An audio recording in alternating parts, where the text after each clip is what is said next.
College, yes or wow? Normally it would be yes or no, but it definitely is yes or wow in my case. So, why choosing the right career for you might entirely change the meaning of going and graduating from college or a technical school. So, I'm going to share with you today why this was such a great benefit for me, and you can consider that there's a lot of things that you are not seeing at this moment, like I didn't see when I went into all of this. So, first of all, I went to college when I was 45 years old. Is that right? Yes. Yes, that's accurate. I had to go in and do the math. Not that it matters. The whole point was that it was at a very later stage, and there's a reason for this. So here's a few reasons why or what I thought about college. First, for myself, I thought of myself as a black sheep of my family. Everyone else was very cultured, educated. They had gone to college, masters, doctorates, and well, I kind of didn't see myself in that because I had taken a more artistic, free, and exploratory path in my existence. And during all those years, I never felt it was absent, but I also felt slightly that I was not deserving of it, or I didn't have what it took. So I convinced myself that I didn't need it. Since it wasn't something accessible to me, I just thought, well, I don't need it. Many people don't go, it'll be okay. Another reason that I didn't go was because even if I wanted to later on, there was this huge expense involved, and I grew up overseas. So what was maybe $40,000 in the United States to complete a whole career just seemed unfathomable back home. Like those were sums like I could never produce this amount of money. And the deal was kind of that my brother would graduate and then I would go, but he just continued going to school. He was in love with school till this day. He loves education. He loves higher education, and whenever he can, he picks up a class here and there, and he continues studying and learning, and I think this is great. So the other thing was why I didn't go, or convince myself I didn't go, was at the time I thought, what would I study? I was very involved in dance and physical movement and this kind of expression, but I considered myself at that age, by the time I was thinking of going to college, maybe in my late 20s or 30s, that I was past my peak of physical abilities to be able to make a career out of dance. So I kind of did it on the side. I went to France and did a course and really enjoyed that. And just it was more of a secondary thing. No need for that. So what shifted? After COVID shifted everything. First, there was the announcement that the government was reinstalling people into shifts and directions of their career because of the pandemic. So there was a lot of funding available. So one, there was the money, and then it said, check if your career is available. And through the passing of time, I had come to become a yoga instructor, and then I did a Thai massage training because I really loved the adjustments, and they said that they came from that line of work. So then, after the Thai massage training, I wanted to continue that. And they said, you need a massage therapist certification if you want to continue into the advanced levels of Thai massage. At the time when I saw that, I looked in the town where I lived, and there were no massage therapy courses. The closest was 4 hours north. I was not going to drive 4 hours north. At that time, my daughter was maybe 2 or 3 years old when I was looking at Seoul. I just left it there. But when this announcement came from the Workforce Ready grant, I said, oh, that would be great. Maybe there's something similar, or maybe something has changed. It was so coincidental. It was like it was the universe. I ran into a yoga student, and she said that she was doing the massage therapy course. She came to get a Thai massage, and I was like, what? How? And she got a scholarship and the whole thing, and you should apply, blah, blah, blah. Next thing I knew, I was online and looking through the stuff, and yes. So the obstacles were removed. I was in the country, the money was available, and I already knew what I wanted to study. So why not go? And even though it was hard, I didn't realize how intense colleges or the branch of health studies can be. Like the anatomy that we take is the anatomy that the nurses take to become nurse practitioners. But they said that's the only anatomy that they had at our college. So we had to take their level of anatomy, which, yay, but I'm never going to be cutting open these people or drawing blood from them, right? So some things were just a little over the board, but this really proved to me that I really wanted this career, this shift. I didn't know what there was out there, and I was doing all of this for what I thought was $24 the hour. At the time, my brother was earning $17 the hour, and I said, this career is guaranteed at $24 the hour. You know, I'm gonna so make it. This is gonna change me and my daughter's life. That is what I thought. But it did take a huge toll on my health. I had some chemical like shock effect from trying to stay up stay awake at night. I can't talk. So I lost parts of my vision. There was a lot of time away from my daughter. But once I was past the anatomy, I was like, I'm not going to do, I did those 6 months, and I said, I can't give up now. That was huge for me. That was like a textbook, like this thick. So the Bible of the body is what I called it. I was like, oh my goodness. So what did I get in return? Everything that the career promised. They trained you how to get a job, how to apply at a spa, and set up the hourly rate, the whole thing. So I got my 24 hours, but what I didn't know is that they tip therapists here. So not only did I get my $24 the hour, but I got tips on top of that. So I was ecstatic, right?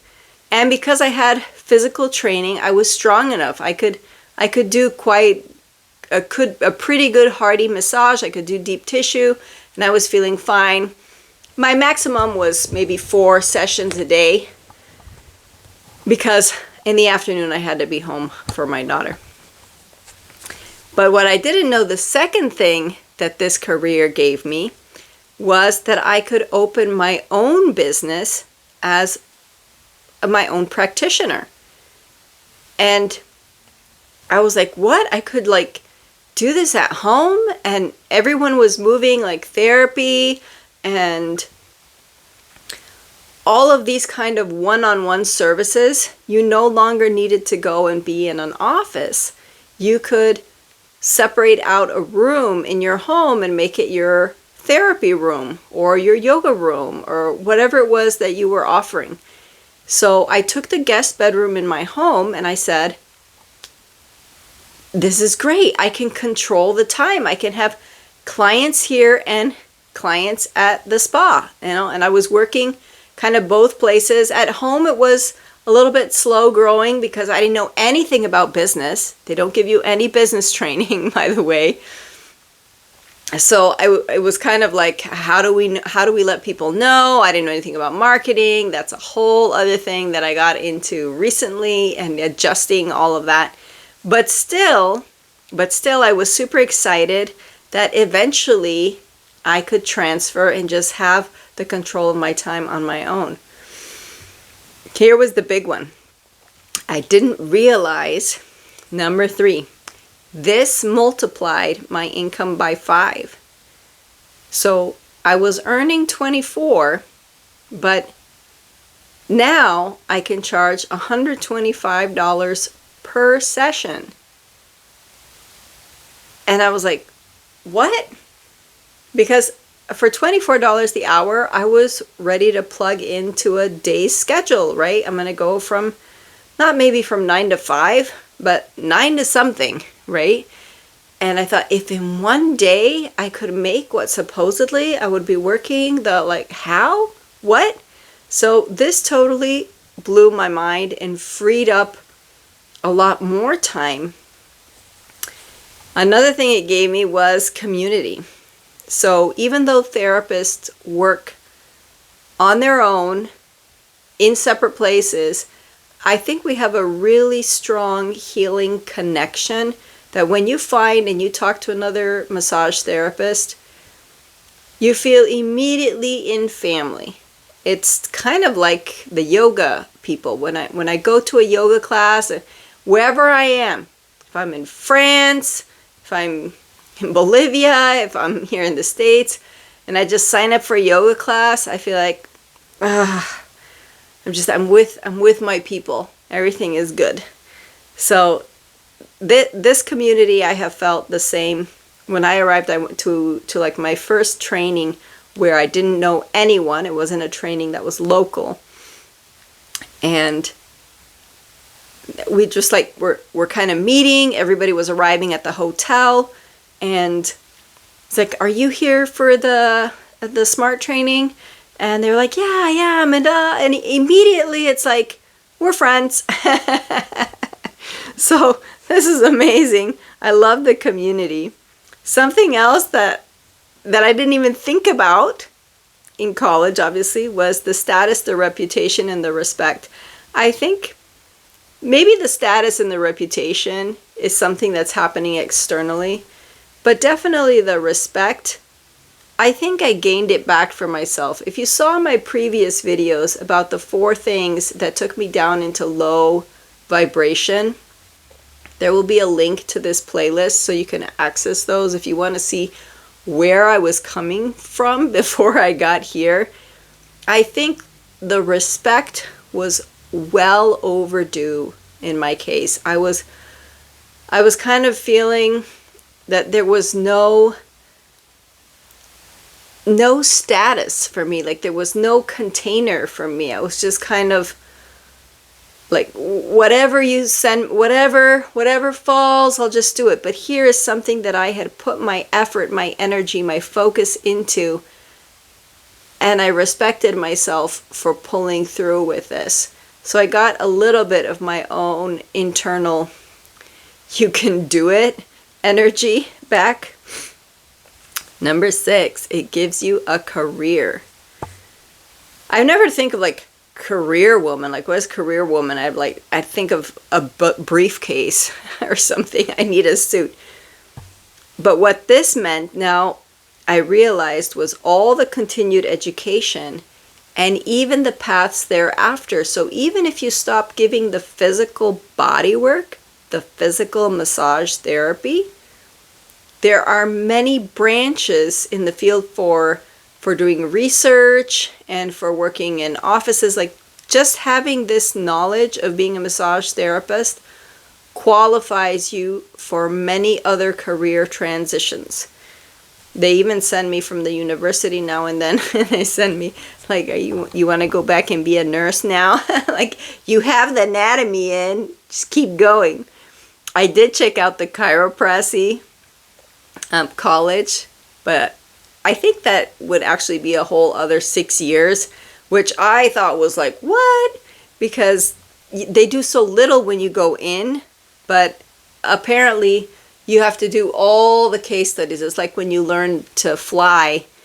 You can learn to fly in 3 or 4 classes, but then it's 40 hours of continual landing in emergency, landing with no wing, landing with this kind of wind, landing in this kind of weather, landing at night, landing in the fog. And it's like, oh my gosh.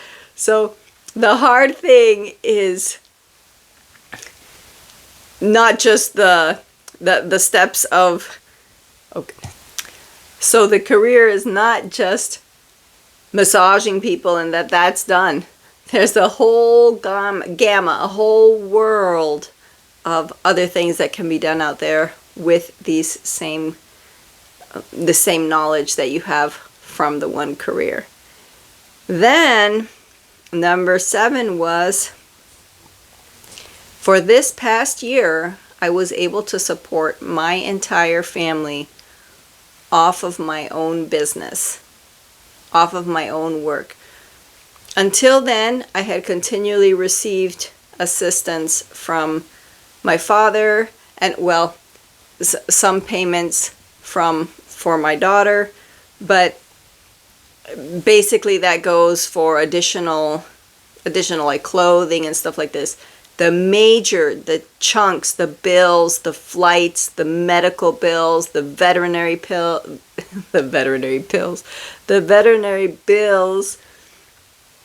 I was able to pay. I was able to pay all of this and take my family on a little trip. Even, it wasn't last summer, I think maybe the summer before that one, I was able to finance myself a trip to Paris. And I was just like, wow, that's why college was yes or wow. I couldn't believe the finances really changed where I was at compared to 10 years ago. Number 8. Now this one is the best. So why has this been such a joy that I chose the right career for me and it was such a good fit for me, was because when I'm giving therapy, I don't remember my name. So this is a time warp for me. It's seamless. There's complete surrender to the process of the work. And if there were not a clock in the room, I probably wouldn't know when to end. It would just go on and go on and go on until I dropped off on the side of the table and said, "You're done. It's fixed."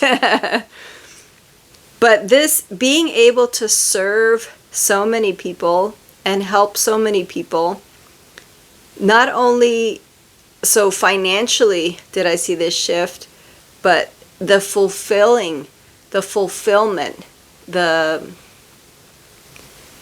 heart rejoiceth. No, the heart overfloweth when someone books, when a new person comes, when I get a good review, when someone sends me a text and says, "Wow, that work you did on my neck really changed my day." I mean, that is just the best. So this was the second one. The first one was COVID. This was my first tip of the iceberg of, I think I'm starting to feel better after my other situation. And then having this happen, the college yes or wow, the vibration was starting to spiral even further. And next will be an exploration of doing what I love. So here I've expressed a little bit of how this has filled me, but there are many things that can fill us. But what is it when we get to do the action, the actual motion, the actual activity of what we love? And what does this do to our frequency? So if this is all new to you, to see like how is this related with frequency and the ups and the downs and when we're spiraling, I have a course called Become Vibrant, and I'm going to put the link in the description if you want to check it out. And I created this course to serve people who are going from or are still in that initial phase and are not being able to find the direction of these frequencies that are unknown to us when we are feeling that we're down and lost in an emotional crisis. there's also a playlist. I'll link the playlist in the video here for the emotional crisis 7 stairs that you can take to rise up. You can take immediate action today if you're feeling not so hot about where you're at and where you want to go. So those you can watch the videos, and I don't know how I have set up the click a link and get that, but I'll work on that also so that you can get the sheet. I love having the sheet. It looks like this. I went and got it for you. I had it plastified because, oh my gosh, it's so good that I said I want this for myself. Anytime, and I've used it on myself. I'm not going obviously through any emotional crisis, but when there's like a little dip or the mind starts to want to play little games and betray me, I say, oh, do I need a number 1? Is it at that intensity, or should I go with a number 2 and just start moving, go for a walk or whatever? And it just really walks you through, so you can look, you can see it and say, ah, this is what I need. Like number 4 is what I need. I need to use my hands. Tools for transformation, chain breakers, heart holders. Hands manifest, and they're the creators and the express detail. And great thing, right? If I forget exactly what that means, there's a video for each one of those to raise your frequency back up. And I was like, oh my gosh, YouTube is genius. Like, I'm going to take care of myself 10 years from now. When I look back at my own stuff, I'll be like, thank you. Thank you, Vivian. All right, that's all I got for today. I'll put the links in the description. For sure, I know I have the link of the Become Vibrant course, which will take you to sustainable high frequency. And I'll look for a link for the 7 stairs of emotional crisis control. All right, big hug to you. Bye.